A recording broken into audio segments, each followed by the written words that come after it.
Hello all, welcome to the Hindu analysis.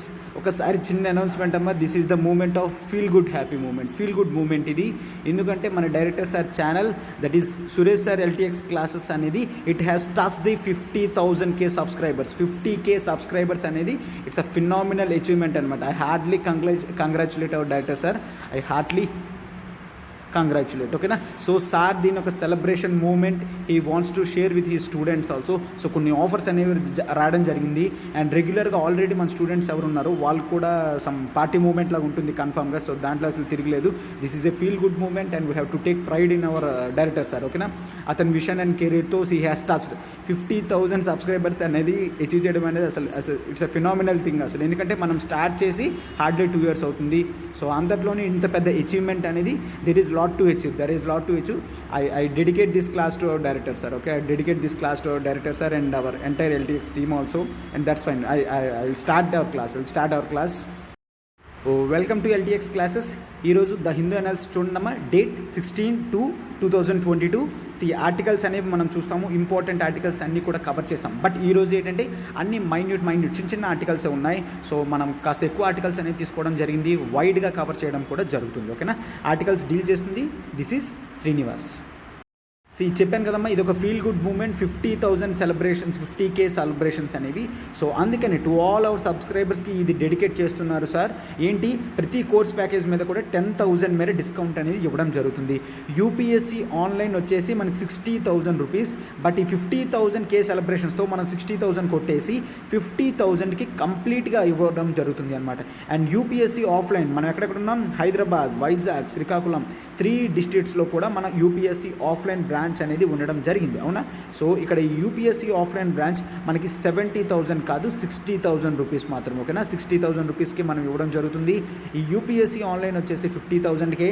మరొక double ధమాకా offer ఏంటి అంటే, యూపీఎస్సీ ఆఫ్లైన్ తీసుకున్న వాళ్ళకి యూపీఎస్సీ ఆన్లైన్ కంప్లీట్గా ఫ్రీ అనమాట. కంప్లీట్లీ కాంప్లిమెంట్ కింద. అంటే మీరు 60,000 పెట్టారు అంటే 50,000 రూపీస్ వర్త్ మీకు ప్యాకేజ్ అనేది కంప్లీట్గా ఫ్రీ వస్తుంది అనమాట. అంటే మీరు ఏ రోజైనా ఆఫ్లైన్ అనేది మిస్ అయితే కంప్లీట్గా దాన్ని ఆన్లైన్లో మీరు యాక్సెసిబిలిటీ చేయొచ్చు.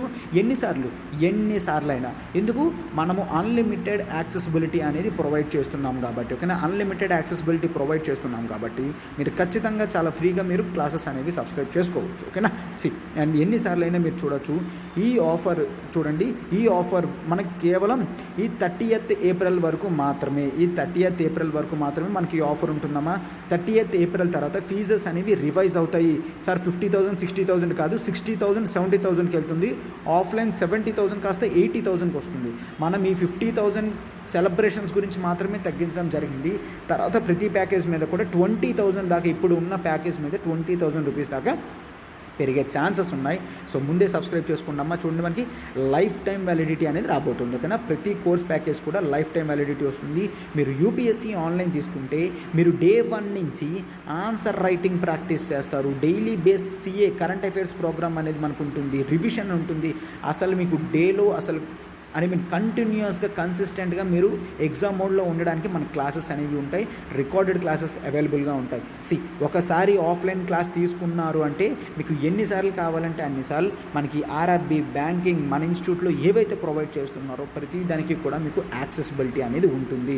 ఓకేనా. సో ఈ నెంబర్ చూడండి, నెంబర్ ప్రత్యూష మేడంకి కాల్ చేసి మీరు ఏ డౌట్ ఉన్నా కూడా సాల్వ్ చేస్తారనమాట. ఓకేనా. మీకు ఏ క్వీరీస్కైనా, సబ్స్క్రిప్షన్కైనా లేట్ చేయకుండా 50,000 సెలబ్రేషన్స్. సో ఖచ్చితంగా మీరు కూడా ఇందులో ఉంటారని నేను అనుకుంటున్నాను. ఓకేనా. ఎస్.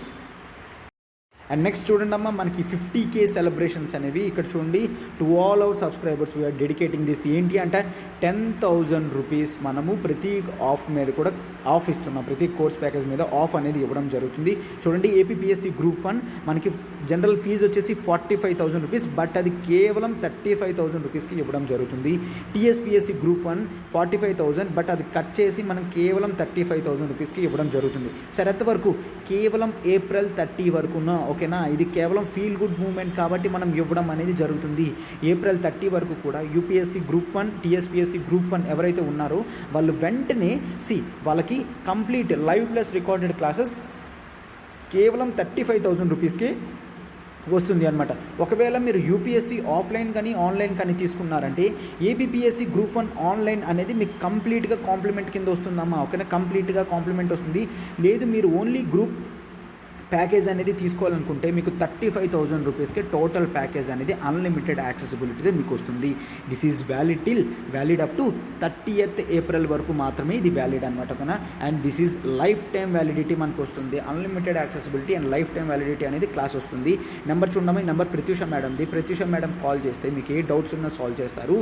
అండ్ సబ్స్క్రిప్షన్ కూడా మీరు ప్రత్యూష మేడంకి కాల్ చేయొచ్చు అనమాట. ఓకేనా, ఎస్ ఓకే. సో అసలు మర్చిపోకండి, 50,000 సెలబ్రేషన్స్లో మీరు ఖచ్చితంగా you have to congratulate our dedicated director sir. Okay, yes. చూడండమ్మా, ఈరోజు మనం ఆర్టికల్స్ టు బి ఎక్స్ప్లోర్డ్లో ఏం చూస్తున్నాం, ఏ ఆర్టికల్స్ మనం తీసుకుంటున్నాం, important articles. Sri Lanka will not ignore poor while seeking IMF assistance. IMF assistance తీసుకున్నప్పుడు ఖచ్చితంగా మేము మా కంట్రీలో పూర్ పీపుల్ ఎవరైతే ఉన్నారో వాళ్ళ గురించి ఖచ్చితంగా ఆలోచిస్తాము అని శ్రీలంక చెప్పడం జరిగింది. And next, the food vaccine as right. ఓకేనా, ఫుడ్ వ్యాక్సిన్ అనేది ఒక హక్కు లాంటిది. ఓకేనా, as a right more so for TB పేషెంట్స్కి ఫుడ్ వ్యాక్సిన్ అనేది చాలా ఇంపార్టెంట్ అనమాట. ఓకేనా, and next, India to get record number of doctors in next 10 years. ఓకేనా, ప్రైమ్ మినిస్టర్ నరేంద్ర మోడీ గారు చెప్పడం జరిగింది అనమాట. మనకి రికార్డ్ నెంబర్ ఆఫ్ డాక్టర్స్ అనేవాళ్ళు వస్తున్నారు నెక్స్ట్ అని చెప్పేసి. ఓకేనా, ఈ 10 yearsలో అంత ఎంప్లాయ్మెంట్ అనేది క్రియేట్ అవుతుంది. And next, eDAR portal to speed up accident compensation claims. ఓకేనా, ఇది ప్రిలిమ్స్ బేస్డ్ మీకు ఇంపార్టెంట్ ఆర్టికల్ అనమాట, ఈ డిఏఆర్ పోర్టల్. ఓకేనా, and India gets S-400 training equipment. ఈ S-400 ఏంటి, this is a triumph missile system from Russia అనమాట. So దాని ట్రైనింగ్ ఎక్విప్మెంట్ అనేది ఇండియాకి రావడం జరిగింది అని. అండ్ నెక్స్ట్ చూడండి, నావీ యాక్సెలరేట్స్ ఇండిజినైజేషన్. అంటే ఇండియాలోనే ఉత్పత్తి చేసేదాన్ని ఇండిజినైజేషన్ అంటారనమాట. ఓకేనా, ఆ ఎఫర్ట్స్ని పెంచడం జరిగింది. Focus on weapons and aviation items. ఓకేనా, China reduces reserve norms for banks. China అనేది బ్యాంక్స్ రిజర్వ్ నార్మ్స్ అనేది తగ్గించింది, ఎందుకంటే ఎకానమీ స్లో అయిందని. కానీ సార్, ఎకానమీ స్లోకి దాని రిజర్వ్ నార్మ్స్ని తగ్గించడానికి లింక్ ఏంటి అనేది మనం ఆర్టికల్లో ఇన్ డీటెయిల్డ్గా చూద్దాం. ఓకేనా, and Russia may be in default by paying in roubles. ఓకేనా, రష్యా ఒకవేళ రూబుల్స్లోనే పే చేస్తే అది డిఫాల్ట్ చేసే ప్రమాదం ఉందని మూడీస్ అనే ఒక ఇన్స్టిట్యూషన్ ఫోర్కాస్టింగ్ అనేది చేసింది, అంటే అనుకుంటుంది అనమాట. ఓకేనా, ఒక స్టడీలో దానికి అలా అనిపించి ఇది ఈ విధంగా చెప్పడం అనేది జరిగింది. సో ప్రతిదీ కూడా మనం ఆర్టికల్స్ అక్కడక్కడ చూద్దాం అనమాట. సో ఈరోజు చాలా ఆర్టికల్స్ అనేది కవర్ చేయడం జరుగుతుంది కదమ్మా, ఎందుకంటే నాకు చాలామంది రిక్వెస్ట్ పెడుతున్నారు సార్ ఎక్కువ ఆర్టికల్స్ అని. So I have come with the more articles for you, right. మన ఫస్ట్ ఆర్టికల్ ఏంటమ్మా, Sri Lanka will not ignore poor while seeking IMF assistance. ఇప్పుడు ఆల్రెడీ మనం చూడండి, ఆల్రెడీ ఎవరైతే ఆర్టికల్ చూడలేదో చూడండి, మన డైరెక్టర్ సార్ క్లియర్గా మొత్తం సురేష్ సార్ అసలు శ్రీలంకలో ఎటువంటి ఎకనామిక్ రిసెషన్ అనేది రావడం జరిగింది, సో దానికి కారణాలు ఏంటి అవన్నీ కూడా ఫుల్ డీటెయిల్డ్గా చెప్పడం అనేది జరిగింది. ఒకసారి కావాలంటే మీరు ఆ వీడియో చూడండి. అండ్ నెక్స్ట్ చూడండి, ఇక్కడ ఏంటి, శ్రీలంకలో ఆర్థిక సంక్షోభం అంటే ఎకనామిక్ ఫినాన్షియల్ ఎమర్జెన్సీ లాంటిది వచ్చింది అనమాట. ఓకేనా, ఎకనామిక్ క్రైసిస్ అనేది కంట్రీలో రావడం అనేది జరిగింది. సో శ్రీలంక ఇప్పుడు అనేది ఆ పొజిషన్లో ఉంది కాబట్టి దానికి అమౌంట్స్ అనేవి కావాలి, అంటే దాని పేమెంట్స్ చేయడానికి ఎక్స్పోర్ట్స్ ఇంపోర్ట్స్ వస్తుంటాయి కదమ్మా, దాన్ని మనం ఏమంటాం, కరెంట్ అకౌంట్ అంటాం కదా. అండ్ ఆ ట్రేడ్ ఇంబ్యాలెన్స్ అంటాం. ఆ ట్రేడ్ ఇంబ్యాలెన్సెస్ని ఫిక్స్ చేయడానికి శ్రీలంకకి కొంత అమౌంట్ అనేది కావాలి అనమాట. సో ఎప్పుడైనా ట్రేడ్ ఇంబ్యాలెన్స్ అవుతున్నప్పుడు మనం ఎక్కడ వెళ్తాం, గ్లోబల్ లెవెల్లో ఐఎంఎఫ్ దగ్గరికి వెళ్తాము. Then what is this IMF అంటే ఇంటర్నేషనల్ మానిటరీ ఫండ్ అనమాట. ఓకేనా, ఈ ఐఎంఎఫ్ అనేది మనకు 1944లో ఎస్టాబ్లిష్మెంట్ అనేది జరిగింది. ఎందుకు, గ్రేట్ డిప్రెషన్ మనం 1920s 30s చూసిన తర్వాత 1944లో ఐఎంఎఫ్ ఒక గ్లోబల్ లెవెల్లో అటువంటి ఇన్స్టిట్యూషన్ ఉండాలి. ఒకవేళ కంట్రీస్ అనేది వాళ్ళ ట్రేడ్ ఇంబ్యాలెన్సెస్ని తట్టుకోవడానికి అమౌంట్ ఎప్పుడైనా కావాలి అంటే గ్లోబల్ లెవెల్లో అటువంటి ఇన్స్టిట్యూషన్ ఉండాలి అనేది. అండ్ ఐఎంఎఫ్ మనకేం చేస్తుంది, అమౌంట్స్ అనేవి లెండ్ చేస్తుంది అనమాట, లెండింగ్ అనేది చేస్తుంది. సో ఈ లెండింగ్ చేసినప్పుడు ఎమర్జెన్సీ లోన్స్ ఎవరికైనా కావాలి అంటే ఇస్తుంది అనమాట. ఓకే, ఎమర్జెన్సీ లోన్స్ అని ఎవరికైనా కావాలంటే ఇస్తుంది. బట్ ఈ ఎమర్జెన్సీ లోన్ అనేది మనము రీపేమెంట్ అనేది చేయాలి. బట్ ఆ రీపేమెంట్ చేసినప్పుడు ఐఎంఎఫ్ కొన్ని కండిషన్స్ పెడుతుంది. దాన్నే మనం కండిషనాలిటీస్ అని అంటాము. ఓకేనా, కండిషనాలిటీస్ అని అంటాము. సో ఏంటి అనేది కూడా మొత్తం మన పిక్చర్ అనేది చూడండి అమ్మా. సో అయితే మనకు అర్థమైంది కదా, ఐఎంఎఫ్ అనేది ఒక గ్లోబల్ ఆర్గనైజేషన్. అది ఎప్పుడైనా కంట్రీ మెంబర్స్కి లెండింగ్ కావాలి అంటే లెండ్ చేస్తుంది, వాళ్ళకి అమౌంట్స్ కావాలి అంటే లెండింగ్ చేస్తుంది. బట్ ఏంటి, on basis of few conditions అనమాట. అండ్ ఒక్కసారి ఇక్కడ శ్రీలంక ఎంత మేర డిఫాల్ట్ చేస్తా అన్నది, శ్రీలంక యాక్చువల్లీ $50 బిలియన్ మేర అమౌంట్ అనేది డిఫాల్ట్, అంటే మరి పేమెంట్ చెయ్యలేను, నా దగ్గర అమౌంట్స్ లేవు అని చెప్పడం అనేది జరిగింది అనమాట. ఇంత మొత్తం ఒప్పుకోవడం అనేది చాలా ఎక్కువ. ఎందుకంటే ఐఎంఎఫ్ మనకి ఎన్నిసార్లు పాస్ట్లో actually Sri Lanka 16 times, literally 16 times IMF దగ్గర అసిస్టెన్స్ తీసుకోవడం జరిగింది. ఆ అమౌంట్ అంతా కూడా $50 బిలియన్ దాకా అది డిఫాల్ట్ చేస్తాను, నేను పేమెంట్ చేయలేను, నాకు యాక్సెప్టెన్స్ చెయ్యండి అని చెప్తారనమాట. ఎప్పుడైనా లెండింగ్ చేసినప్పుడు కానీ ఇటువంటివి చేసినప్పుడు కానీ ఐఎంఎఫ్ కొన్ని కండిషన్స్ పెడుతుంది అన్నాను కదా, దాన్నే కండిషనాలిటీస్ అని అంటాము. ఓకేనా, సేమ్ సిచ్యువేషన్ మనము ఇండియాలో 1991లో చూడడం జరిగింది. 1991లో ఏమైంది, మన దగ్గర ఉన్న ఎక్స్పోర్ట్ కావాలంటే అమౌంట్స్, ఫారెన్ ఫండ్స్ అనేవి కేవలం 7 weeksకి మాత్రమే సరిపోతాయి. 7 weeksకి ఇంపోర్ట్స్కి కావాల్సినంత డబ్బులే ఉన్నాయి. అప్పుడు సడన్గా మనం LPG, లిబరలైజేషన్, ప్రైవేటైజేషన్, గ్లోబలైజేషన్ మీద మనము సంతకం అనేది పెట్టాము. ఎందుకు, బికాజ్ ఆఫ్ ఐఎంఎఫ్ అసిస్టెన్స్ ఇస్తాని అన్నది అనమాట. బట్ కొన్ని కండిషన్స్ పెట్టింది. ఆ కండిషన్స్ ఏంటి అంటే, లిబరలైజ్ చేయాలి, నువ్వు ప్రైవేటైజ్ చేయాలి, గ్లోబలైజేషన్ చేయాలి, కండిషనాలిటీస్ పెట్టడం జరిగింది. అండ్ నువ్వు $1 to రూపీ వాల్యూ అనేది తగ్గించుకోవాలి, ఈ విధంగా చెప్పడం అనేది జరిగింది. సో ఆ తర్వాత యాక్సెప్టెన్స్ అనేది చేయడం జరిగింది అనమాట. సో ఈ ఐఎంఎఫ్ ఇండియాయే కాదు, ఏ కంట్రీస్ అయినా కూడా ఐఎంఎఫ్ నుంచి సపోర్ట్ తీసుకోవాలి అంటే కొన్ని కండిషనాలిటీస్ని మీట్ చేయాలి. ఓకేనా, కొన్ని కండిషనాలిటీస్ని మీట్ చేయడం అనేది ఉండాలి. ఓకే, సో ఇప్పుడు ఐఎంఎఫ్ ఏంటి, కండిషనాలిటీస్ పెడుతుంది కదా, అందుకే జనరల్గా వీళ్ళు అంటున్నారనమాట, మేము ఆ కండిషన్స్ని ఫాలో అవ్వడానికి చూస్తాం, బట్ ఎట్టి పరిస్థితుల్లో కూడా మా పూర్ పీపుల్ అనేవాళ్ళు ఎఫెక్ట్ అవ్వకూడదు. ఎందుకంటే కరోనా టైం వల్ల మాకేంటి, లిటరలీ చాలామంది పోవర్టీ రేషియోలోకి వెళ్ళడం అనేది జరిగింది. ఓకేనా, పోవర్టీలోకి వెళ్ళడం జరిగింది. ఎంతమంది అంట, లిటరలీ 5 lakh people మేర పోవర్టీ మీద వెళ్ళడం జరిగింది. సరే, అయితే ఇప్పుడు ఈ కండిషనాలిటీస్ దానికి లింక్ ఏంటి అంటే, ఇప్పుడు చూడండి, ఒకవేళ శ్రీలంక ఎకానమీ మొత్తం ఓపెన్ చేయమన్నారు అనుకోండి, దాన్ని మనం ప్రైవేటైజేషన్ అని అంటాము.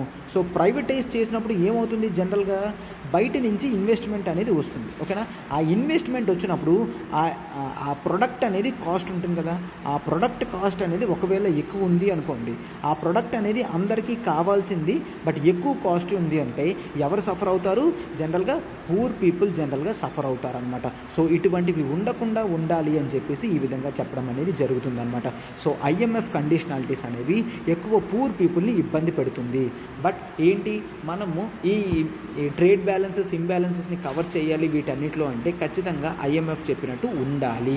ఓకేనా, బట్ అందుకనే శ్రీలంక వాళ్ళు చెప్తున్నారనమాట, మేము ఏ విషయం ఐఎంఎఫ్ దగ్గర అసిస్టెన్స్ తీసుకుంటాం, బట్ మా ప్రజలు ఓకే ఈ పూర్ పీపుల్ ఒకవేళ సఫర్ అయితే దానికి మేము యాక్సెప్టెన్స్ చెయ్యము అని చెప్పేసి కూడా అన్నట్టు చెప్తుంది అనమాట. వీళ్ళు కూడా ఒప్పుకోవాలి అని.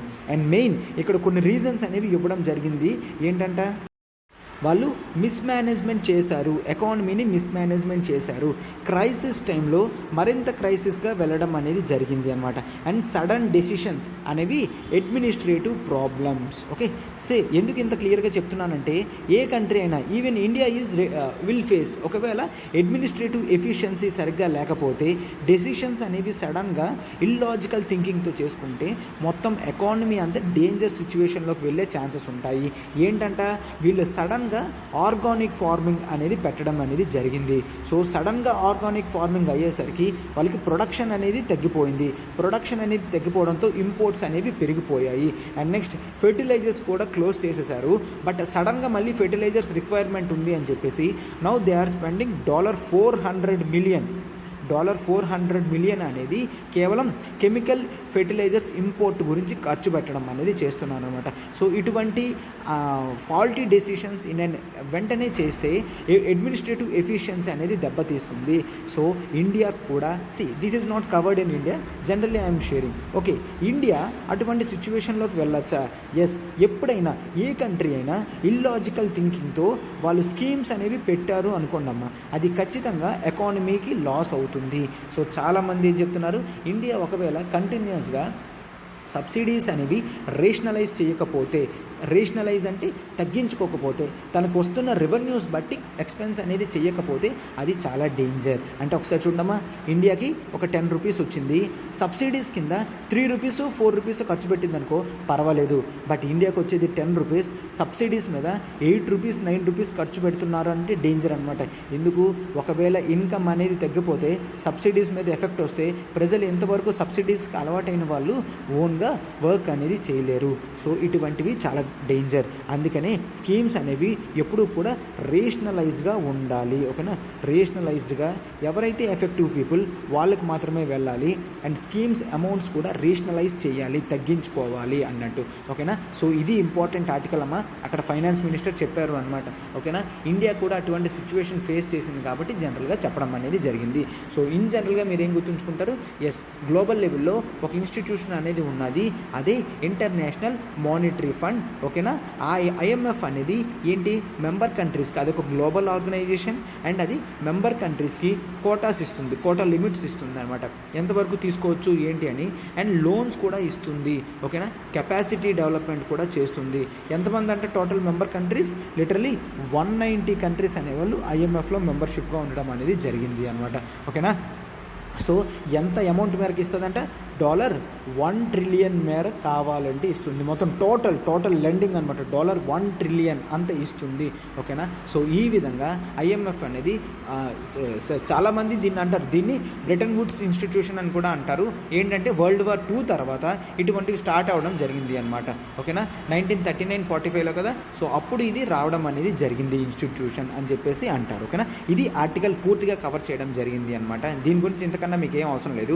ఒకవేళ మెయిన్స్లో వస్తే మీరు ఈ పాయింట్స్ మెన్షన్ చేసిన these are more than enough అనమాట. ఓకేనా? ఇప్పుడు మనం మన నెక్స్ట్ ఆర్టికల్కి వెళ్తున్నాం. చూడండి, నెక్స్ట్ మన ఆర్టికల్ చూడండమ్మా, the food vaccine as right more so for TB patients అనమాట. ఇప్పుడు మనం టీబీ గురించి జనరల్గా అండ్ ఇతను ఏమైతే చెప్తున్నారో అదంతా కూడా ఫుల్ డేటాతోని మన కేస్ స్టడీస్తో ఇవ్వడం జరిగింది. అటువంటివి మీకు మెయిన్స్ ఆన్సర్ రైటింగ్లో యూజ్ అవుతాయమ్మా.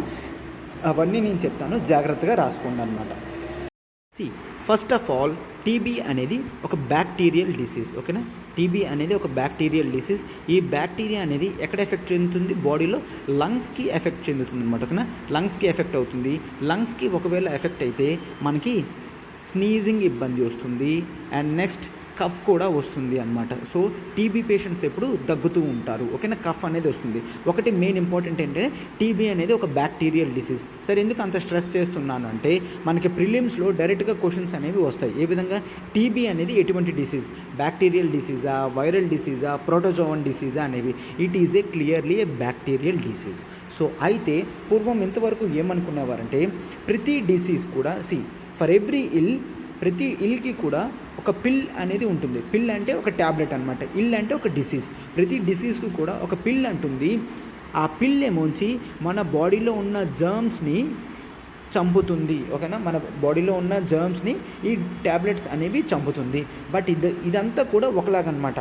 ఆ జర్మ్ అనేది బ్యాక్టీరియా కావచ్చు, ఒక వైరస్ కావచ్చు, ఒక పారాసైట్ కావచ్చు, ఏదైనా కావచ్చు. ఈ విధమైన ఆలోచన అనేది ఉండేదన్నమాట. బట్ ఇది కంప్లీట్గా చేంజ్ అయింది. ఏమైంది?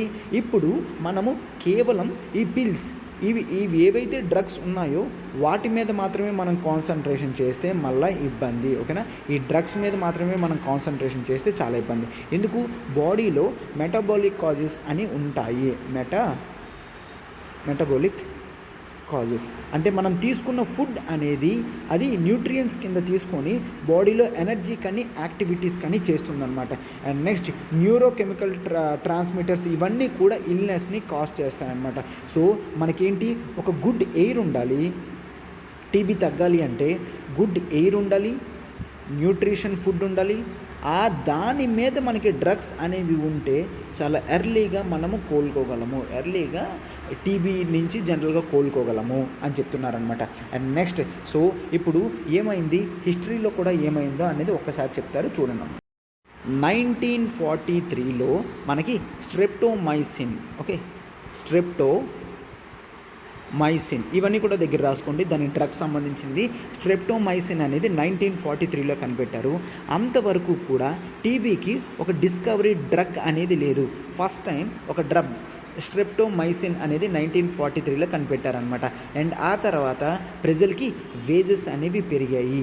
వేజెస్ అనేవి పెరిగితే వాళ్ళ స్టాండర్డ్ ఆఫ్ లివింగ్ అనేది పెరిగింది. వాళ్ళ స్టాండర్డ్ ఆఫ్ లివింగ్ అనేది పెరిగితే చూడండి జనరల్గా ఏమవుతుంది, వాళ్ళ కల్చర్, వాళ్ళ ఫుడ్ కల్చర్ అనేది పెరిగింది అనమాట. వాళ్ళు గుడ్ ఫుడ్ అనేది తింటున్నారు. వాళ్ళు ఫుడ్ అనేది తింటున్న తర్వాత వాళ్ళ న్యూట్రిషనల్ స్టేటస్ అనేది పెరిగింది. వాళ్ళ న్యూట్రిషనల్ స్టేటస్ ఎప్పుడైతే పెరిగిందో అక్కడ ఉన్న టీబీ ఇన్సిడెన్స్, అంటే జనరల్గా పూర్ పీపుల్కి టీబీ అనేది ఎక్కువ వస్తుంది, ఆ టీబీ రేట్ అనేది తగ్గింది. సో అప్పుడు ఎస్, న్యూట్రిషన్ కూడా చాలా ఇంపార్టెంట్ రీజన్ టీబీ తగ్గడానికి అని చూసారనమాట.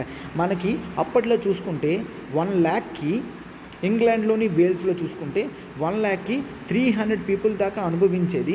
ఒకసారి వేజెస్ అనేది పెరిగిన తర్వాత 300 నుంచి 60కి పడింది. అంటే ప్రతి 1,00,000 మందిలో 60 మంది మాత్రమే టీబీని అనుభవిస్తున్నారు. జనరల్గా ఇప్పుడు మనం చూసిన డెవలప్డ్ కంట్రీస్లో ఈ టీబీ అనేది చాలా తక్కువ ఉంటుంది. అంటే ఏంటి, టీబీకి అండ్ వాళ్ళ economy status related to nutrition అనేది లింక్ ఉంటుంది అని చెప్తున్నారు అనమాట. 300 నుంచి 60కి రావడం అనేది జరుగుతుంది, ఓకేనా. And next second world war తర్వాత జనరల్గా ఏం చూశారు ప్రజలు, అంటే 1946 తర్వాత వాళ్ళు ఏం చూశారు, లిటరలీ 92% ఆఫ్ రిడక్షన్ అనేది, టీబీ రిడక్షన్ అనేది బ్రిటిష్ సోల్జర్స్లో చూడడం అనేది జరిగింది. ఎందుకు, వార్ టైంలో వాళ్ళకి అది మాత్రమే కాకుండా ఎక్స్ట్రాగా రెడ్ క్రాస్ డైట్ కూడా ఇచ్చేవారు. ఏంటది, red cross diet. War time కదమ్మా, వాళ్ళకి ఎనర్జీ ఉండాలి కదని 1000 calories food plus 1000 calories and 30 grams of protein, 30 grams of protein అనేది డైలీ బేసిస్ మీద ఇవ్వడంతో 92% ఆఫ్ టీబీ ఇన్సిడెన్స్ రేట్ అనేది జనరల్గా తగ్గిపోయింది. హిస్టరీలో ఎస్, ఫుడ్ న్యూట్రిషన్ వల్ల controlling of TB with streptomycin injection అనేది ఫస్ట్ టైం ప్రజలకి తెలియడం అనేది జరిగింది అనమాట. ఆ తర్వాత కొన్ని డ్రగ్స్ అనేవి వచ్చాయి, అవి చెప్తాను. ఆ డ్రగ్స్ అనేవి ఒక దగ్గర రాయండమ్మా. ఇప్పుడు టీబీకి ఏ డ్రగ్స్ ఉన్నాయమ్మా, ఫస్ట్ కనిపెట్టింది స్ట్రెప్టోమైసిన్ ఒకటి, స్ట్రెప్టోమైసిన్, ఓకేనా. అండ్ స్ట్రెప్టోమైసిన్ తర్వాత రిఫాంపిసిన్, ఆ తర్వాత ఈథంబ్యూటాల్, ఆ తర్వాత పైరాజినమిడే, ఓకే, పైరాజినమిడే. సార్ ఎందుకు ఈ పేర్లన్నీ గుర్తుంచుకోవాలంటే జనరల్గా ఒక అర్థం చేసుకోండి, ఓకే. స్ట్రెప్టోమైసిన్, రిఫాంపిసిన్, ఓకేనా, ఇథంబ్యూటోల్, ఓకేనా, అండ్ పైరాజినమిడే, ఇవన్నీ కూడా టీబీ రిలేటెడ్ డ్రగ్స్. ఇవి ఎందుకు అంటే సడన్గా మీకు యూపీఎస్సీలో క్వశ్చన్ అనేది ఈ విధంగా అడుగుతాడు, ఏంటి, the words related to streptomycin, rifampicin, ethambutol ఇవన్నీ కూడా దేనికి సంబంధించి అని ఇచ్చాడు అనుకోండి, లైక్ మనం ఇంకేదైనా పెట్టచ్చు, లైక్ ఇంకేదైనా కెమికల్ పొల్యూషన్ కానీ, బ్యాక్టీరియా కానీ, యానిమల్స్ కానీ ఏదైనా అలా పెట్టే ఛాన్సెస్ ఉంటాయి. But all these are related to TB drugs అనమాట. All these are related to TB drugs. అందుకే ఓ దగ్గర రాయండి అని చెప్పడం అనేది జరిగింది అనమాట, ఓకేనా. ఎస్, ఇది ఏమవుతుంది క్లియర్గా ఫుడ్తో పాటు ఈ డ్రగ్స్ అనేవి తీసుకుంటే, అంటే ఈ డ్రగ్స్ ప్లస్ ఫుడ్ అనేది తీసుకుంటే చాలా బెనిఫిట్ అనేది ఉంటుంది. అండ్ నెక్స్ట్ ఏం చెప్తున్నారంటే ఇండియాలో కూడా బస్తర్ ఛత్తీస్గఢ్ రీజన్, ఓకేనా, ఛత్తీస్గఢ్ రీజన్లో చాలాసార్లు national rural health mission plan కింద ఆ రీజియన్స్లో ఏంటి, extra rice, extra dal, extra oil అనేది ఇవ్వాలి అనుకున్నారు టీబీ పేషెంట్స్కి. బట్ దాన్ని ఇంతవరకు గవర్నమెంట్ 2 సార్లు అడిగినప్పటికీ కూడా పర్మిషన్ అనేది ఇవ్వలేదు అని చెప్తున్నారనమాట. జనరల్గా కొంతమంది ఏం చేశారు, యుఎస్లో వాళ్ళు కొన్ని వరల్డ్ హెల్త్ ఆర్గనైజేషన్ డాక్టర్స్ వాళ్ళు కొంత రీసెర్చ్ చేసిన తర్వాత అండ్ అమెరికన్ మెడికల్ అసోసియేషన్ వాళ్ళు కూడా ఏం కనిపెట్టారంటే న్యూట్రిషన్ ఆఫ్ ది ఇండివిజువల్ యొక్క న్యూట్రిషన్ స్టేటస్, ఇండివిజువల్ యొక్క న్యూట్రిషన్ స్టేట్ అనేది చాలా వైటల్ ఫ్యాక్టర్, అంటే ఇంపార్టెంట్ ఫ్యాక్టర్ అంట. దేనికి? In prevention of TB disease. Okay, tuberculosis తగ్గించడానికి, టీబీ అంటే ట్యూబర్క్యులోసిస్ కదా, టీబీని తగ్గించడానికి ఇండివిజువల్ న్యూట్రిషన్ అనేది చాలా ఇంపార్టెంట్ అని ఎవరు చెప్పారు? WHO వాళ్ళు చెప్పారు. And American medical association journal కూడా చెప్పడం అనేది జరిగింది. మీరు ఇటువంటివి డైరెక్ట్గా తీసుకొని రాయొచ్చు అనమాట. సో ఇది కూడా ఒక దగ్గర రాసుకోండి. Nutritional status of individual is vital అంటే వెరీ ఇంపార్టెంట్ అని మీనింగ్ అనమాట. Vital in prevention of TB.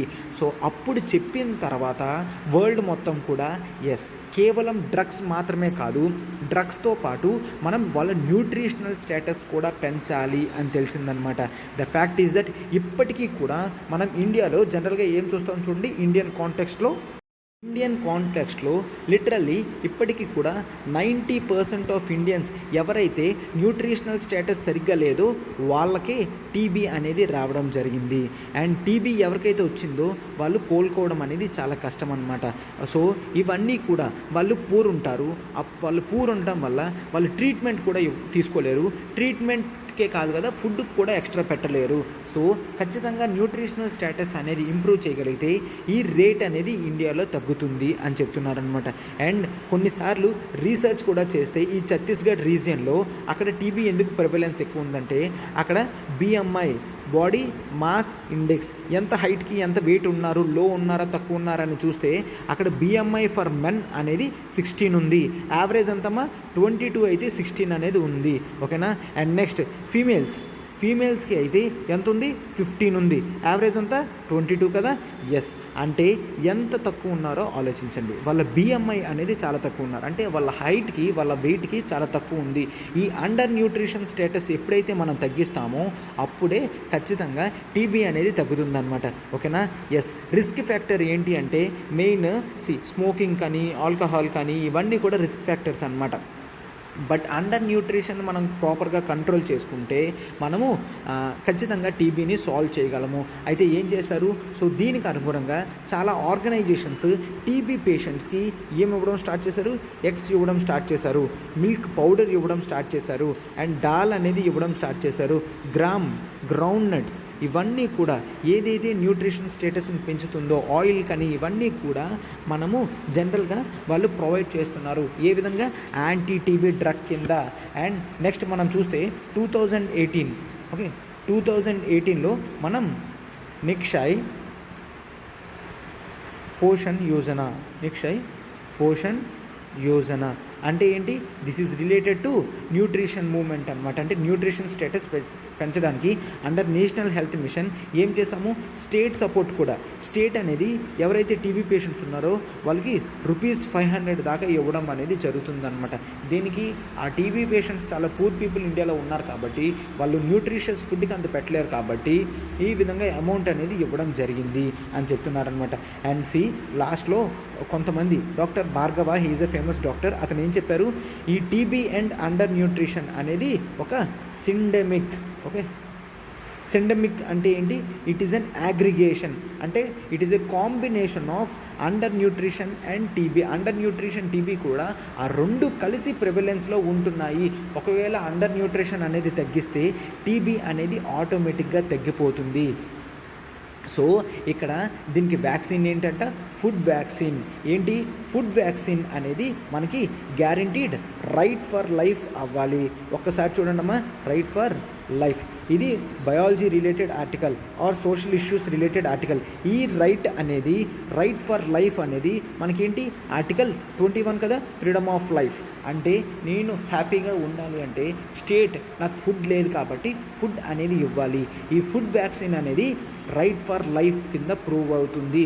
ఓకేనా. ఈ TB patients reducing of incidence of TB in India, ఇవంతా కూడా అండర్ న్యూట్రిషన్ కానీ ఇవన్నీ కూడా ఈ ఫుడ్ వ్యాక్సిన్తో మనం సాల్వ్ చేయగలం అని క్లియర్గా చెప్పడం అనేది జరిగిందనమాట. ఇది అమ్మ టోటల్ ఇంపార్టెంట్ ఆర్టికల్. ఇది సోషల్ ఇష్యూస్కి సంబంధించింది. ఇటువంటి ఆర్టికల్స్ అనేవి మీరు ఎక్స్పెక్ట్ చేయొచ్చు అనమాట. బోత్ ప్రిలిమ్స్ మోడ్లోని మెయిన్స్ మోడ్లోని నేను చెప్పడం జరిగింది. ఇక్కడ ఏవైతే ఇవన్నీ ఇవ్వడం జరిగిందో ఆ కేస్ స్టడీస్ కింద మీరు రాయొచ్చు. ఓకేనా.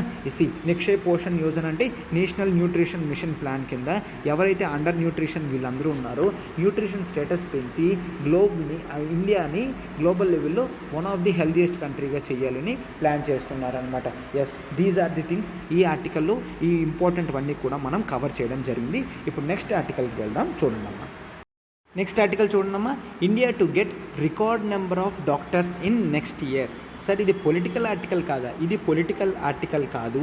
మనకి హెల్త్ ఇష్యూస్, సోషల్ ఇష్యూస్ అనేవి ఉంటాయి కదమ్మా, అక్కడ ఖచ్చితంగా మనం ఇవి రాస్తాము. అంటే GS2లోని GS1లో కూడా రాస్తాము. అండ్ హెల్త్ రిలేటెడ్ ఎస్ఐ ఏది వచ్చినప్పటికీ కూడా మనము ఇటువంటివన్నీ కూడా మెన్షన్ అనేది చేస్తాము. ఓకేనా?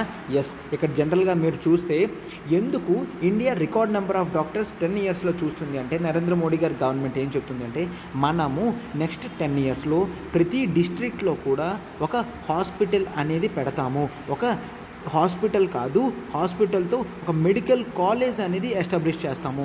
ఒక మెడికల్ కాలేజ్ అనేది ఎస్టాబ్లిష్ చేస్తే అక్కడ ఖచ్చితంగా మెడికల్ హాస్పిటల్ అనేది వస్తుంది. చాలామంది డాక్టర్స్ ప్రొడ్యూస్ అవుతారు, స్టూడెంట్స్కి ఆపర్చునిటీస్ దొరుకుతాయి. మంచి మంచి కాలేజెస్, ఎయిమ్స్ లాంటి పెద్ద పెద్ద స్కూల్స్ కానీ, ఎయిమ్స్ లాంటి పెద్ద పెద్ద కాలేజెస్ కానీ ఇవన్నీ కూడా వస్తాయి అక్కడ అని చెప్పడం జరిగింది. ఈ మెడికల్ కాలేజ్ నుంచి చాలామంది డాక్టర్స్ వస్తారు. సో అప్పుడు రికార్డ్ నెంబర్ ఆఫ్ డాక్టర్స్ అనేవాళ్ళు పుడతారు అని చెప్పడం. సో ఇదే కదా ఆర్టికల్. ఎస్, ఇదే ఆర్టికల్. అంతవరకు నేర్చుకుంటే మనము దానికన్నా బియాండ్ వెళ్తాము. ఏంటంట, 10 ఇయర్స్లో పెంచుతాము అంటే ఏంటి? ఇప్పుడు ఆల్రెడీ కాస్త తక్కువ ఉంది అని అర్థం. అవునా? 10 ఇయర్స్లో పెంచుతామంటే ఆల్రెడీ మనకి తక్కువ ఉంది అని అర్థం. ఇప్పుడు చూడండి, మనము ఇప్పుడు ఎంత డాక్టర్, మనకి జనరల్గా పీపుల్ టు డాక్టర్ రేషియో అంటాం. ఓకేనా? People to doctor ratio or doctor to people ratio ఏంటి అంటే, మనకి జనరల్గా ప్రతి 1, 4, 5, 6 పీపుల్కి కూడా ఒక డాక్టర్ అనేవాళ్ళు ఉండడం జరిగింది. ఓకేనా? ఒక డాక్టర్ అనేవాడు ఒక 1, 4, 5, 6 పీపుల్కి తన సర్వీస్ అనేది క్యాటర్ చేస్తున్నాడు. సరే, ఇది ఓకే. అయితే WHO ఎంత చెప్పింది? WHO వరల్డ్ రికమెండెడ్ ఎంత చేసింది? 1:1000. అంటే ప్రతి 1000 మెంబర్స్కి కూడా ఒక డాక్టర్ ఉండాలి అని. మరి ఇప్పుడు ఎంత ఉంది? 1, 4, 5, 6 ఉంది. బట్ మీరు గవర్నమెంట్ లిస్ట్ చూసుకుంటే గవర్నమెంట్ ఏం చెప్తుందంటే, ఇండియాలో 1:834 బెటర్ దెన్. సార్ బెటరే కదా, 1000 చెప్పారు, బట్ 800 మెంబర్స్కి ఒక డాక్టర్ ఉంటే మంచిదే కదా. అంటే ఈ 834 ఫిగర్ ఎలా వచ్చింది అంటే, 1 ఇయర్ వరకు 1, 4, 5, 6 ఉండేది. మనకి ఎవరు పెరగడం స్టార్ట్ అయ్యారమ్మా, మనం ఎప్పుడైతే మినిస్ట్రీ ఆఫ్ ఆయుర్వేదిక్ డాక్టర్స్ వీళ్ళందరినీ కూడా కలుపుతామో అప్పుడు మనకి 1:834 రావడం అనేది జరుగుతుందన్నమాట. లేదంటే మనం 1, 4, 5, 6 దగ్గర ఉంటాము. 1, 4, 5, 6 దగ్గర ఉంటాము అనమాట. ఈ రేషియో అనేది పెరగాలి. నాట్ ఓన్లీ ఆ డాక్టర్స్ని కలపడమే కాదు, ఆయుష్ ప్రాక్టీషనర్స్ని కానీ, అలోపతిక్ డాక్టర్స్ కానీ వీళ్ళందరినీ కలపడమే కాదు, మనం ఏం చేయాలి, నార్మల్గా డాక్టర్స్, ఈ మంచి మంచి కాలేజెస్ నుండి వచ్చే డాక్టర్స్ నెంబర్ కూడా పెంచాలి. అది ఖచ్చితంగా 1:1000 బిలో తీసుకొని రావాలి. ఓకేనా? అండ్ నెక్స్ట్, ఇండియాలో ఈ సాల్వ్ చేసేటట్టు మనకి పెద్ద పెద్ద హాస్పిటల్స్ అనేవి, ఎయిమ్స్ అలాంటివి చాలా తక్కువ చోట్ల అనేది ఉన్నది.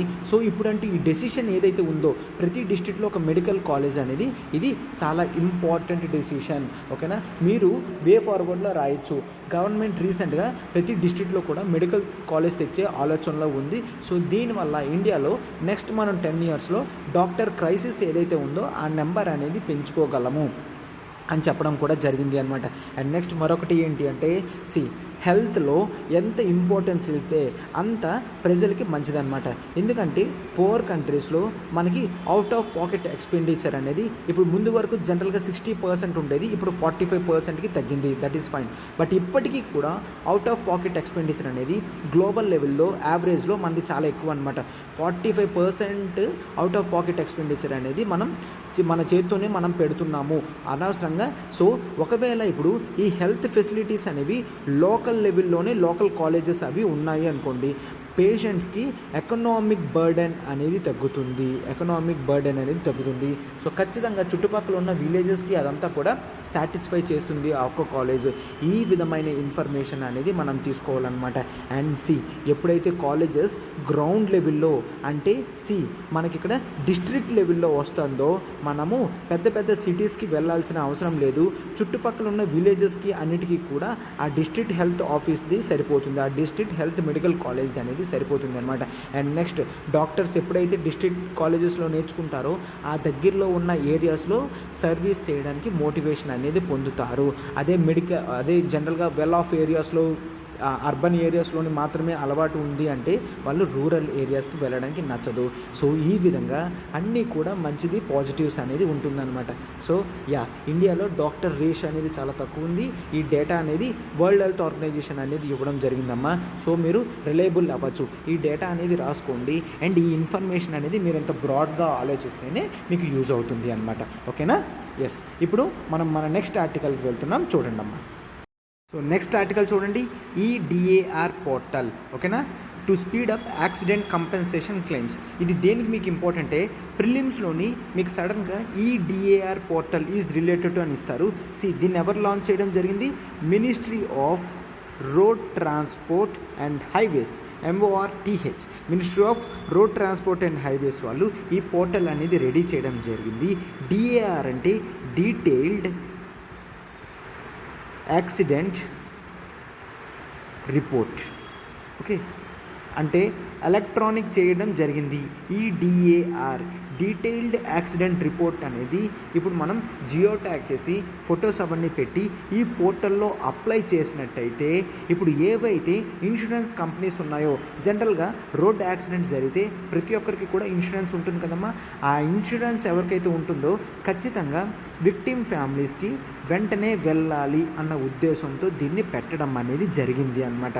ఓకేనా? ఎవరు తీసుకొచ్చారు? Ministry of road transport highways. ఇది డిఏఆర్ అంటే ఏంటి? డీటెయిల్డ్ యాక్సిడెంట్ రిపోర్ట్స్, ఈ డిఏఆర్ అయితే.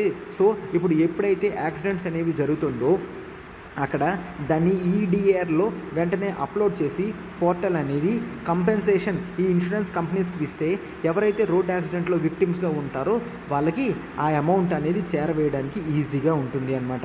సో ఇప్పుడు ఈ పోర్టల్ ఏంటి, మనకి ఇంకొక పోర్టల్ కూడా ఉన్నది, అది IRAD అనమాట.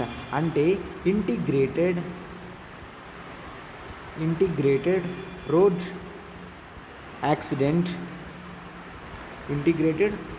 Accident database. ఓకేనా? So integrated road accident database అనేది ఉంటుంది, దానికి లింక్ చేయబడుతుంది అనమాట. ఓకేనా?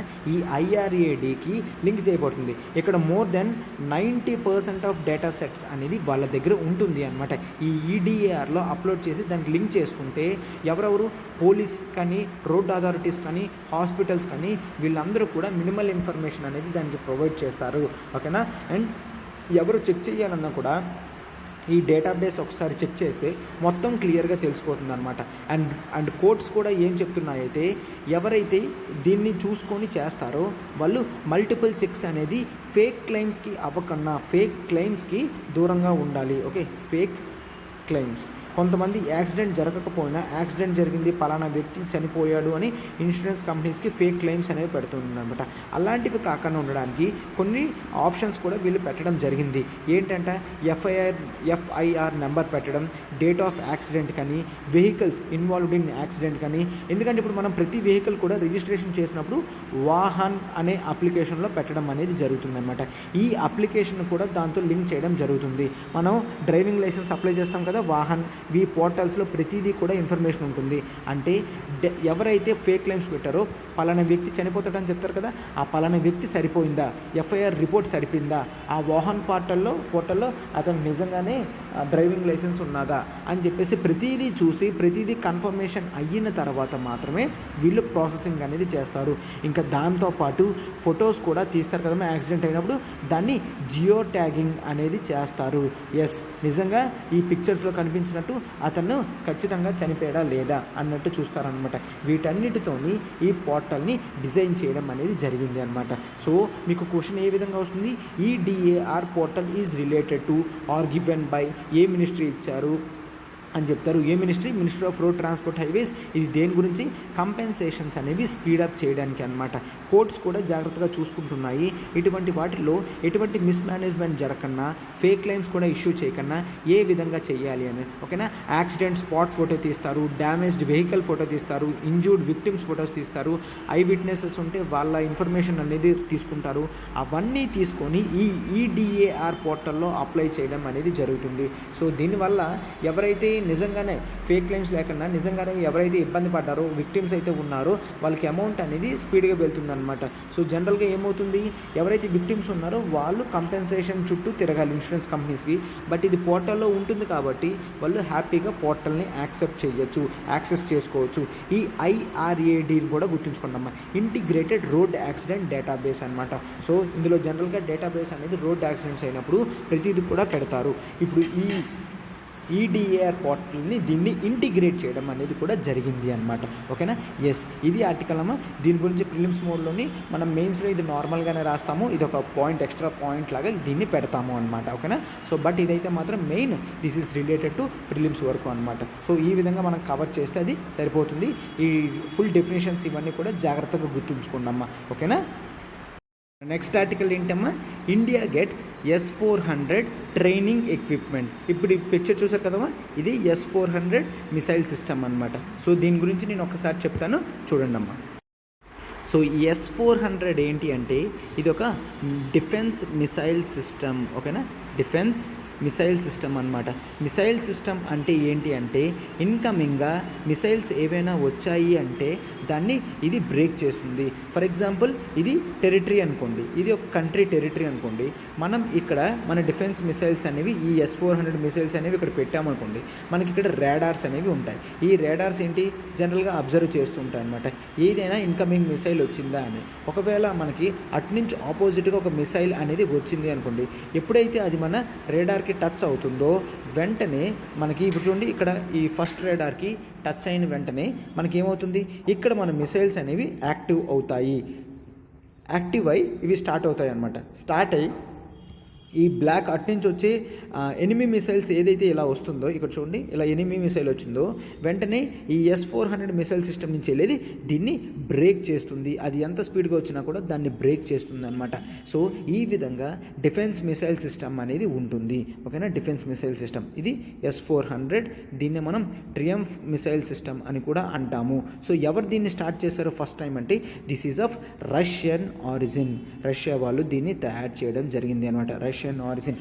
ఎందుకు ఇంత క్లియర్గా చెప్తున్నానంటే మనకి 2021 మెయిన్స్ పేపర్ అంటే 2022 జనవరిలో ఎప్పుడైతే జరిగిందో ఈ ట్రియంఫ్ మిసైల్ సిస్టమ్ గురించి ఒక 10 మార్క్ క్వశ్చనే క్లియర్గా అడగడం కూడా జరిగింది అనమాట. సో అందుకే నేను మీకు ఇంత డీటెయిల్డ్గా ఎక్స్ప్లెనేషన్ అనేది ఇస్తున్నాను.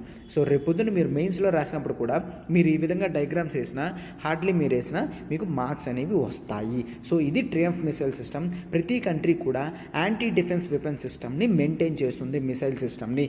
ఈ విధంగా ఆ కంట్రీలో ఉన్న ఎక్విప్మెంట్ అన్నింటినీ కూడా జాగ్రత్తగా కాపాడుకుంటుంది. సరే, అయితే ఇప్పుడు ఏమైంది అంటే మనం జనరల్గా అబ్జర్వ్ చేస్తే రష్యా అనేది ఇండియాకి ఈ మిసైల్ సిస్టమ్ ఇస్తానన్నది ఎస్ ప్రామిస్ చేసినట్టే లాస్ట్ ఇయర్ కూడా ఇవ్వడం అనేది జరిగింది.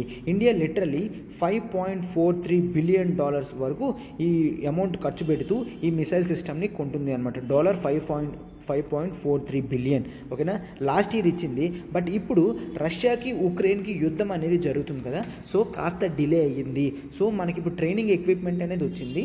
అండ్ నెక్స్ట్ దీని గురించి ఏం చెప్తున్నారంటే అమెరికా క్లియర్గా ఎప్పుడో చెప్పడం జరిగింది ఏంటంట, ఒకవేళ మా మాట కాదని రష్యాతో ట్రేడ్ డీల్స్ ఎవరైనా చేస్తే వాళ్ళకి కాట్సా అనేది వేయడం జరుగుతుంది. అంటే ఏంటి, countering American adversaries through sanctions act. మరొకసారి చెప్తాను చూడండి, countering American adversaries through sanctions act, CAATSA act. ఓకేనా, ఇక్కడ లాస్ట్ ఎస్ ఏంటి, శాంక్షన్స్.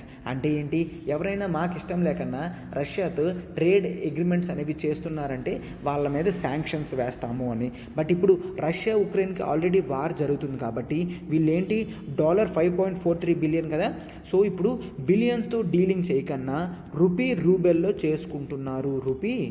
రూబెల్ వీటిల్లో పేమెంట్ చేసుకుందాము అని అనుకుంటున్నారనమాట.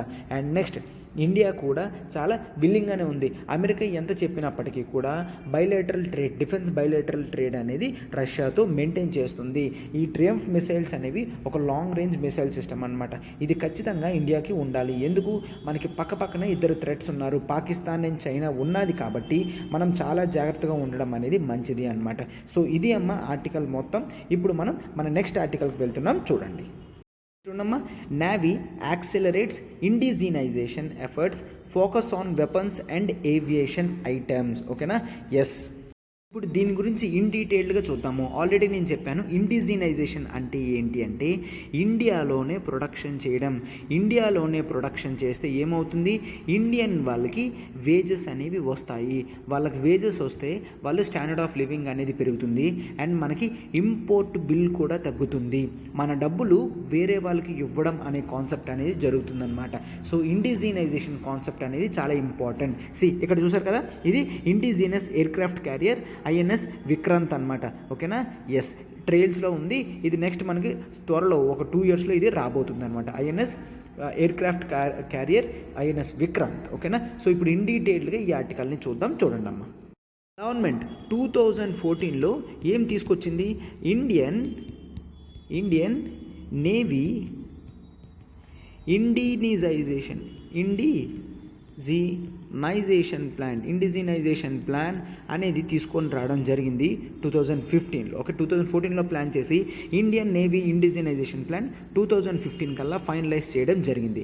దీంట్లో జనరల్గా ఏంటి, 2015 నుంచి 2030 వరకు గవర్నమెంట్ ఏం చేయాలంట, ఇండిజినైజేషన్ ఎఫర్ట్స్ని పెంచాలి. ఓకేనా, దేశీయంగా ఉత్పత్తి అనేది పెంచాలి. మెయిన్లీ వెపన్స్ కానీ ఏవియేషన్ ఐటమ్స్ కానీ ఇవన్నీ కూడా పెంచాలి. పెంచడమే కాదు, డిఫెన్స్ ఇంపోర్ట్స్ ఏవైతే ఉన్నాయో వాటిని తగ్గించాలి. డొమెస్టిక్ మ్యానుఫ్యాక్చరింగ్ అనేది పెంచాలి అని చెప్తున్నారన్నమాట. రీసెంట్గా కూడా ఏం చెప్తున్నారంటే, మనము రష్యా నుంచి లిటరలీ మనకు కావాల్సిన ఎక్విప్మెంట్స్లో 60% అనేది ఇంపోర్ట్ అనేది కేవలం రష్యా నుంచే చేస్తున్నాం. బట్ ఇప్పుడు రష్యా ఉక్రెయిన్ వార్ జరుగుతుంది కదా, ఇటువంటి సిచ్యువేషన్స్లో మనము ఇంపార్టెంట్ ఎక్విప్మెంట్స్ అనేవి ఇండిజినైజేషన్ చేసుకుంటే మనకి చాలా బెనిఫిట్ అనేది అవుతుంది అన్నమాట. సో ఈ విధంగా చెప్పడం అనేది జరుగుతుంది. అండ్ నెక్స్ట్ ఏంటి, ఇప్పటికీ టిల్ డేట్ నేవీ వాళ్ళు 3,400 ఐటమ్స్ అనేవి ఈ ఐఎన్ఐపి అంటే ఇండియన్ నేవీ ఇండిజినైజేషన్ ప్లాన్లో పెట్టడం అనేది జరిగింది. అండ్ దీంట్లో ఒక 2,000 వరకు ఎలక్ట్రికల్ స్పేర్ పార్ట్స్ అనమాట, అండ్ 1,000 ఐటమ్స్ వరకు ఏవియేషన్ స్పేర్ పార్ట్స్ అనమాట. ఓకేనా, అండ్ 250 వరకు వెపన్స్ స్పేర్స్ అనమాట. ఈ విధంగా పెట్టడం అనేది జరిగింది. అండ్ నెక్స్ట్ ఆల్రెడీ నేవల్ చూడండి, మనకి 2019 to 22 ఒక ప్లాన్ అనేది వేసుకోవడం జరిగింది. ఏంటది, నేవల్ ఏవియేషన్ అంటే నేవీ వాళ్ళు యూజ్ చేసే ఎయిర్ క్రాఫ్ట్స్ వాటిలో ఇండిజినైజేషనే ఎక్కువ ఉండాలి. ఇండిజినైజేషన్ అంటే ఇండియన్స్దే ఎక్కువ ఉండాలి. ఇండిజినైజేషన్ రోడ్ మ్యాప్ అనేది ఉండాలి అని క్లియర్గా చెప్పడం అనేది జరుగుతుంది అనమాట.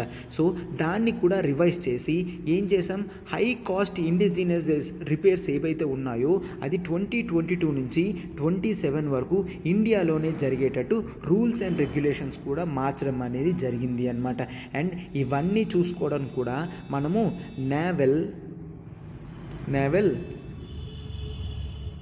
లియేషన్ సెల్స్ కూడా పెట్టడం అనేది జరిగింది. సో ఫస్ట్ ప్లాన్ ఏంటి, 2014లో 2015 నుంచి 30 వరకు ఐఎన్ఐపి ప్లాన్ తీసుకొచ్చి దాంట్లో మనం ఏంటి ఒక 3,400 ఐటమ్స్ వరకు ఈ ఐటమ్స్ అనేవి పక్కా ఇండియాలోనే తయారు చేయాలని పెట్టడం జరిగింది. అవి ఒక 2,000 ఐటమ్స్ వరకు 1,000 వరకు ఏవియేషన్ మిలిటరీ ఇవన్నీ కూడా ఉండడం జరిగింది.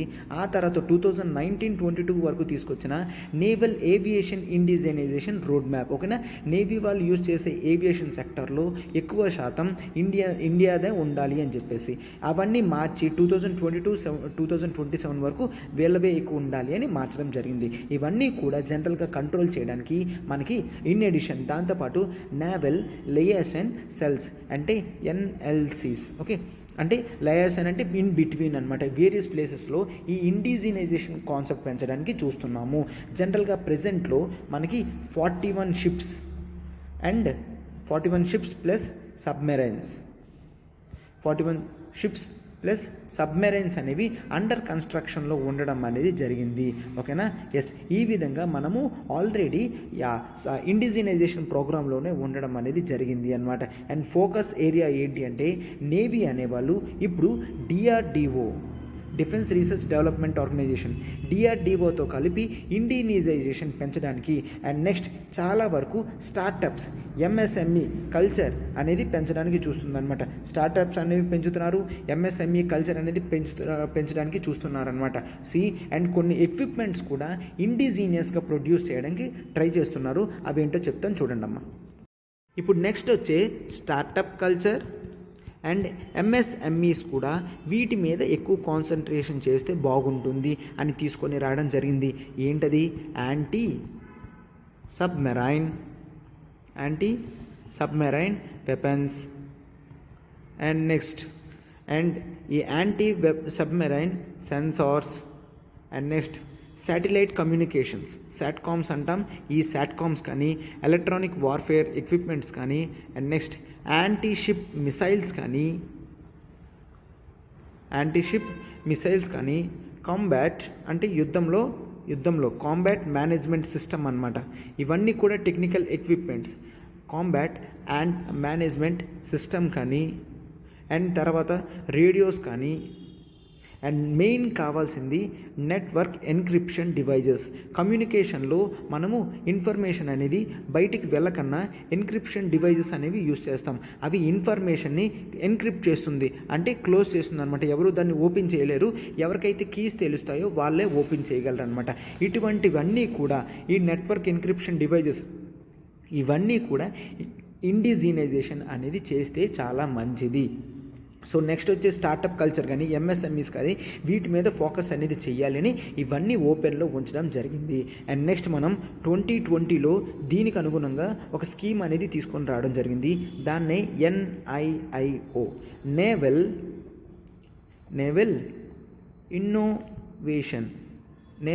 ఇన్నోవేషన్ అండ్ ఇండిజీనైజేషన్ ఆర్గనైజేషన్ అనేది తీసుకొని రావడం జరిగింది. దీంట్లో ఏంటి అంటే మనము డిఫెన్స్ అకాడమియాతో కూడా లింక్ అవుతున్నాము. అంటే నాట్ ఓన్లీ రీసెర్చ్ వాళ్ళు, ఇప్పటి నుంచి కాలేజ్ వాళ్ళు కూడా అకాడమియా యూనివర్సిటీస్ ఏవైతే ఉన్నాయో వాళ్ళు ప్లస్ ఇండస్ట్రీస్ కూడా కలిపి దీని గురించి రీసెర్చ్ అండ్ డెవలప్మెంట్ చేయొచ్చు. నేవీ క్యాపబిలిటీస్ అనేవి పెంచవచ్చు.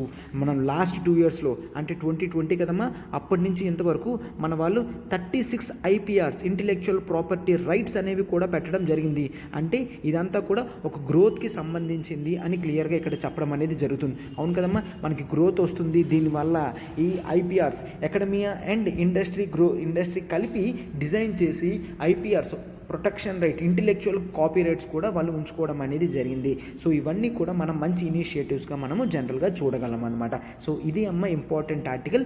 ఇప్పుడు మనం మన నెక్స్ట్ ఆర్టికల్లోకి వెళ్తున్నాం. ఒక్కసారి చూడండి. ఈ డేటా అంతా కూడా జాగ్రత్తగా దగ్గర రాసుకున్నాం. దేని రిలేటెడ్ దాని డేటా అంతా మీరు జాగ్రత్తగా ఉంచుకున్నారు అంటే అది మీకు లాంగ్ టర్మ్లో యూజ్ అవుతుంది. ఓకేనా? ఎస్. చూడండి అమ్మా, China reduces reserve norms for banks as economy అనేది స్లో అయింది. సో చైనా అనేది రిజర్వ్ నార్మ్స్ని రెడ్యూస్ చేస్తుంది అని చెప్పడం జరిగింది అనమాట. ఒక్కసారి ఏంటో ఇన్ డీటెయిల్గా చూడండి అమ్మా. సార్ ఇది ఇండియాకి సంబంధించింది కాదు కదా, ఇది ఎందుకు అంత ఇంపార్టెంట్ అంటే ఒక్కసారి వరల్డ్ మొత్తం బ్యాంక్స్ అంటే ఏం చేస్తున్నారు, చైనా అనేది మన పక్కనే ఉంది కాబట్టి అది ఎటువంటి డెసిషన్స్ బ్యాంక్స్ తీసుకుంటున్నాయి అనేది చూడడం అనేది మన మినిమం బాధ్యత అనమాట. సో మనకి ఎగ్జామ్ వరకు ఎంతవరకు ఎటువంటి కాన్సెప్ట్స్ యూజ్ అవుతాయో నేను దాని గురించి మాత్రమే డిస్కస్ చేస్తాను. సో మీరు కంగారు పడకండి. చైనాలో ఒక కాన్సెప్ట్ ఉందమ్మా, దాన్ని RRR అంటారు. అంటే రిజర్వ్ రిక్వైర్మెంట్ రేషియో అనమాట. ఇది జనరల్గా వేరియస్ నేమ్స్తో ప్రతి కంట్రీలో కూడా ఫాలో అవుతారు, ఈవెన్ ఇండియాలో కూడా. అంటే మనకి లెండింగ్ ఇన్స్టిట్యూషన్స్ అనేవి బ్యాంక్స్ ఉంటాయి. బ్యాంక్స్ అనేది కొంత అమౌంట్ అనేది రిజర్వ్లో ఉంచుకోవాలి అనమాట. ఓకేనా? కొంత అమౌంట్ అనేది రిజర్వ్లో ఉంచుకోవాలి. ఆ రిజర్వ్డ్ అమౌంట్ అనేది మనకి ఇప్పుడు మనం జనరల్గా చూడండి క్యాష్ రిజర్వ్ రేషియో అంటాం కదా, CRR. అలాగే అక్కడ వాళ్ళు రిజర్వ్ రిక్వైర్మెంట్ రేషియో అంటారు. అంటే ఎంతవరకు గవర్నమెంట్ అంటే బ్యాంక్స్ అనేవి అమౌంట్ అమౌంట్ రిజర్వ్ చేసుకోవాలి. ఫర్ ఎగ్జాంపుల్ ఇప్పుడు చూడండి 100 రూపీస్ ఉంది అనుకోండి, దాంట్లో గవర్నమెంట్ చెప్పింది అనుకోండి నువ్వు రిజర్వ్ 5 రూపీస్ చెయ్యు, ప్రతి 100 రూపీస్ డిపాజిట్కి ₹5 చెయ్యు అని అన్నది అనుకోండి, ఆ 5 రూపీస్ అనేది దేనికి ఖర్చు పెట్టకన్నా పక్కన ఉంచాలి. బట్ ఇప్పుడు ఆ రేట్ అనేది 100 రూపీస్కి 5 రూపీస్ నుంచి 100 రూపీస్కి 3 రూపీస్కి తెచ్చాము అనుకోండి, ఏమవుతుంది?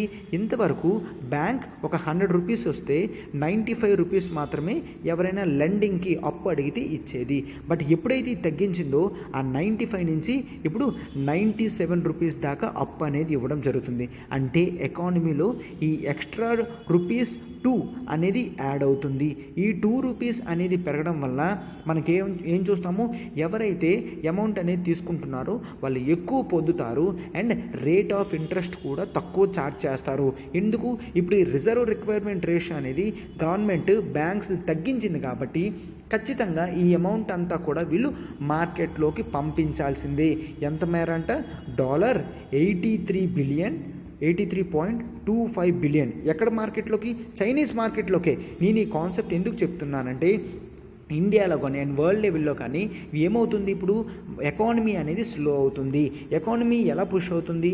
ఎకానమీలో ఏం కావాలి? మార్కెట్లో మనీ అనేది కావాలి. సార్ మనీ మార్కెట్లో ఎక్కువైతే ఇది ఇన్ఫ్లేషన్ అవుతుంది కదా.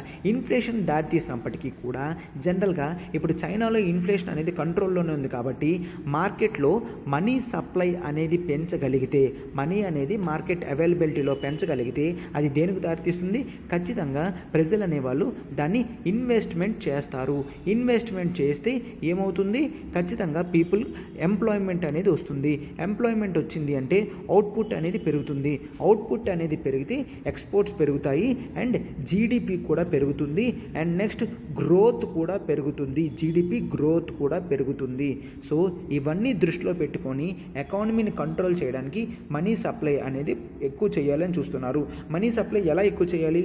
బ్యాంక్స్ దగ్గర ఉన్న రిజర్వ్ రేషియోస్ ఒకవేళ తగ్గిస్తే ఖచ్చితంగా అమౌంట్ అంతా కూడా మార్కెట్లోకి వెళ్తుంది. దీని వలన ఏదైతే స్లో డౌన్ అయిందో అది మళ్ళీ రివర్స్ అవుతుంది అని ఎక్స్పెక్ట్ చేస్తున్నారనమాట. ఓకేనా?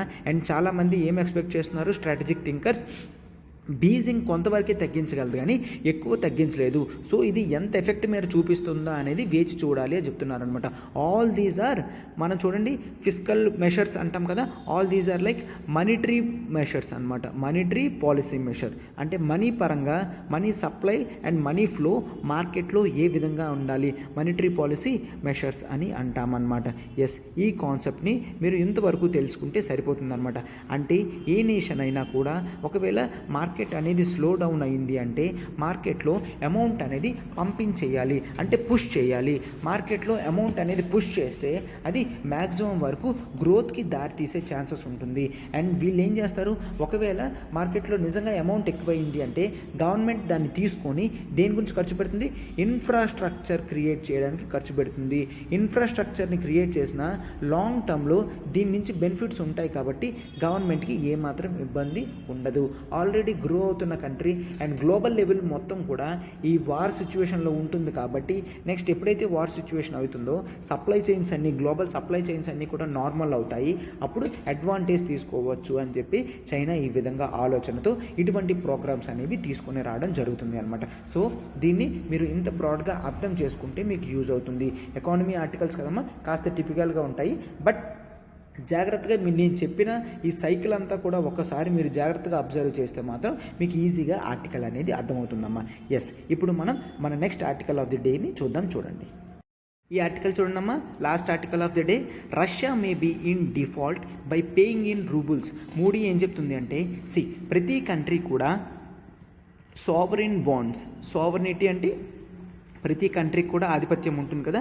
ఎస్, సో అది చూసి బాండ్స్ అనేవి ఇష్యూ చేస్తుంది, దాన్నే సావరిన్ బాండ్స్. దీనికి గ్యారంటీ ఎవరు? ఆ కంట్రీ అనమాట. అంటే రష్యన్ సావరిన్ బాండ్స్లో గ్యారంటీ ఎవరు ఇస్తారు? రష్యా ఇస్తుంది. ఇండియన్ సావరిన్ బాండ్స్లో ఇండియా అనేది ఇస్తుంది అనమాట. ఈ విధంగా ప్రతి కంట్రీ కూడా అమౌంట్ అవసరమైతే సావరిన్ బాండ్స్ అనేవి ఇష్యూ చేస్తారు. ఓకేనా? ఈ సావరిన్ బాండ్స్తో అమౌంట్ కలెక్ట్ చేసి దాన్ని గవర్నమెంట్ ఇంటర్నల్గా యూజ్ చేస్తారనమాట. అంటే ఇన్ఫ్రాస్ట్రక్చర్ కానీ క్యాపిటల్ అసెట్స్ బిల్డింగ్ కానీ వీటన్నిటికీ యూజ్ చేస్తారు. ఇప్పుడు మూడీ ఏం చెప్తుంది అంటే ఎప్పుడైతే వార్ అయిందో అప్పటి నుంచి దానికి డాలర్స్ అనేవి దొరకడం లేదు. డాలర్స్ అనేవి దొరకకపోవడంతో రష్యా ఏంటి సావరిన్ బాండ్స్ తీసుకున్నది డాలర్స్లో కాదు రూబెల్స్లో పే చేస్తాను అని చెప్పడం అనేది చేసిందనమాట. రూబెల్స్ అంటే రష్యన్ కరెన్సీలో పే చేస్తానని. సో ఇప్పుడు వీళ్ళు ఏమనుకుంటున్నారు, సో ఇప్పుడు ఏదైతే డాలర్స్ విధంగా ఉందో దాన్ని రష్యా డిఫాల్ట్ చేస్తున్నామో అంటే క్యాన్సిల్ చేస్తుందేమో, పేమెంట్ డాలర్స్లో చేయదేమో అనుకుంటుంది. ఈ విధంగా రష్యా 1917లో ఫస్ట్ టైం రష్యన్ రెవల్యూషన్ అయినప్పుడు చెప్పింది అనమాట. ఏదైతే రష్యాకి అప్పు ఏదైతే ఉందో దాన్ని మేము ₹1 కూడా పే చేయము అని 1917లో చెప్పడం జరిగింది.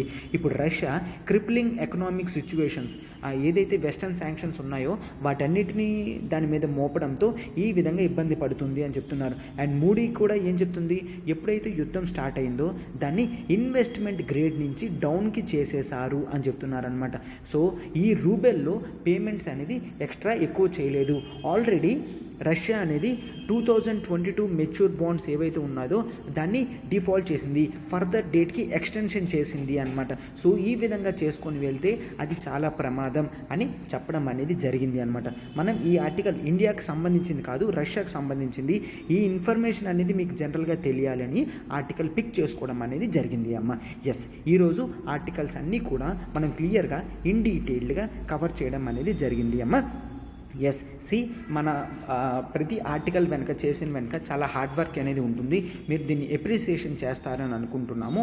Yes, thank you and do comment for us and like button hit చేయండి. ఫెలో ఆస్పిరెంట్స్ కూడా షేర్ చేయండి అమ్మా. Thank you.